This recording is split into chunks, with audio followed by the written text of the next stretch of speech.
हाँ तो दोस्तों यहाँ पे गुजरात एल्कलीज के क्वार्टरली नंबर्स आ चुके हैं, तो उसी के बारे में हम इस वीडियो में बात करेंगे और जानेंगे कि आपको गुजरात एल्कलीज के अंदर इन्वेस्टमेंट करना चाहिए या नहीं। चलिए शुरू करते हैं।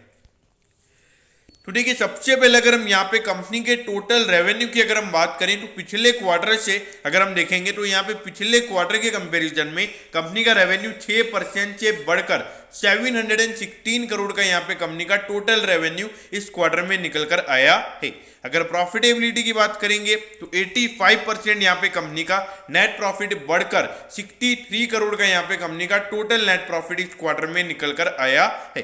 तो यहाँ पे जो क्वार्टरली बेसिस के जो नंबर है और जो कोविड की सेकंड वेव थी उसकी वजह से यहाँ पे बिजनेस पे कोई भी इम्पैक्ट नहीं पड़ा है।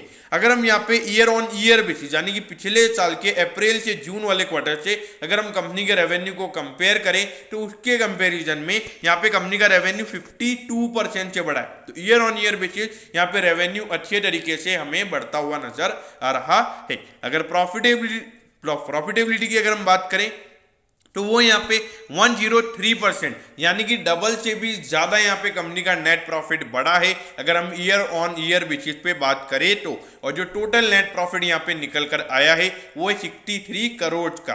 तो यहाँ पे ऑल ओवर अगर आप देखोगे क्वार्टरली बेसिस के नंबर भी अच्छे हैं और जो अगर हम ईयर ऑन ईयरली बेसिस के भी अगर हम बात करें तो वो नंबर भी यहाँ पे अच्छे हैं। लेकिन एक चीज हमें यहाँ पे देखनी होगी, अगर हमको यहाँ पे ये रिजल्ट देख के खुश नहीं होना है, क्योंकि अगर हम यहाँ पे मार्जिन परसेंटेज की बात करें यानी कि नेट प्रॉफिट मार्जिन परसेंटेज की अगर हम बात करें तो वो यहाँ पे सिर्फ 8 से 9% के लगभग आया है। कितना?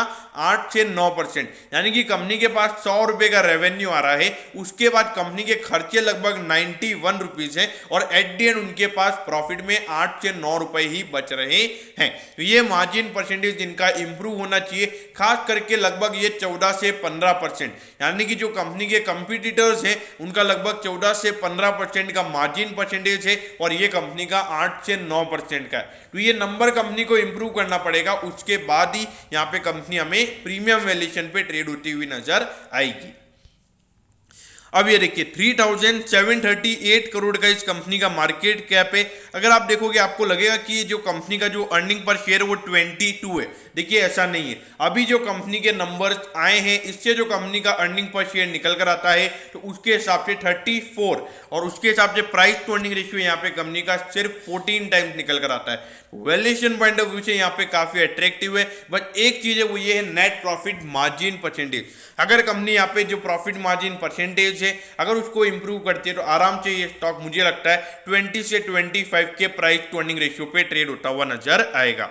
वैसे इसकी जो प्राइस टू बुक रेशियो वो काफी अट्रैक्टिव है, अपनी बुक वैल्यू से भी कम वैल्यू पे ये अभी आपको ट्रेड होता हुआ नजर आ रहा है।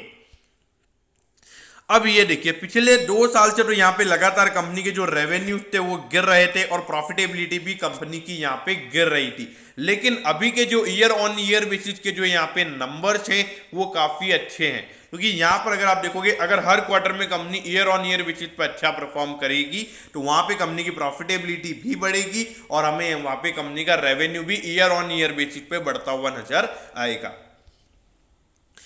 अब ये देखिए 480 पे ये स्टॉक अभी ट्रेड हो रहा है और 935 का इसका ऑल टाइम हाई है। तो अराउंड अगर हम देखेंगे मोटा मोटा ये 50% अपने ऑल टाइम हाई से भी आपको डिस्काउंट पे मिल रहा है। तो देखिए जो चीजें यहाँ पे कंपनी की गिरी है, रेवेन्यू गिरा है, प्रॉफिट गिरा है, तो वो चीजें ऑलरेडी फैक्टर इन है और वैल्यूएशन पॉइंट ऑफ व्यू से भी यहाँ पे कोई इश्यूज नजर नहीं आते हैं।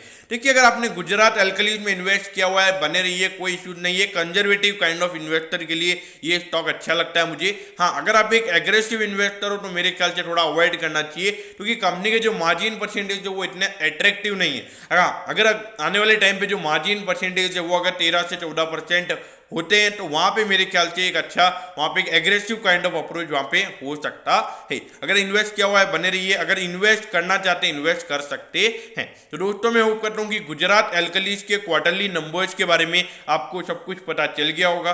अगर आपकी कोई भी क्वेरीज है तो आप कमेंट कीजिए, मैं जरूर आपके कमेंट पर रिप्लाई करूंगा। ओके दोस्तों, thank you, have a nice day.